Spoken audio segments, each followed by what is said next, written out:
Mapagpalang araw po sa lahat ng ating mga SSS members at pensioners. Welcome po sa aking YouTube channel.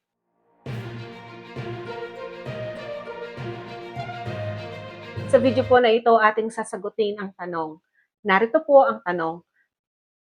Paano po kung single ang member pero pensioner na? Sino po ang makakatanggap ng benefit?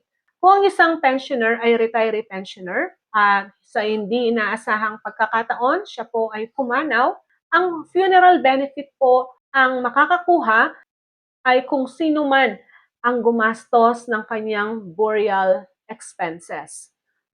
So, yung pagpapalibing, kung sino yung gumastos, siya po ang makakakuha ng funeral benefit sa SSS. Supposed to be po yung SSS retiree pensioner ay pumanaw na at nagpe-pension na po siya ng 5 years sa SSS.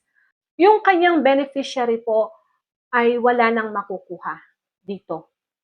Ngayon, kung ang isang SSS pensioner, wala pang at least 5 years na nagpe-pension kay SSS at pumanaw po siya, so meron pa rin pong makukuhang benefit. Like for example po, si SSS retiree pensioner ay nagpe-pension ng 3,000 a month at siya ay nagpe-pension na ng 3 years sa SSS. So meron pang natitirang 2 years po kasi yung 5 years guaranteed period.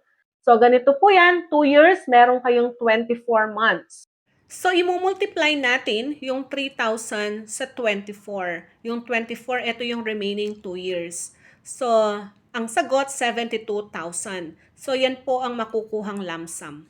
Ang makakakuha ng lump sum ay ang secondary beneficiary, yun ang nanay o kaya naman tatay. Kung wala sila, pwede po yung designated beneficiary, kung sino man ang isinulat ni SSS sa kanyang records. At kung hindi available ang secondary beneficiary, designated beneficiary, ito po ay mapupunta sa legal heirs.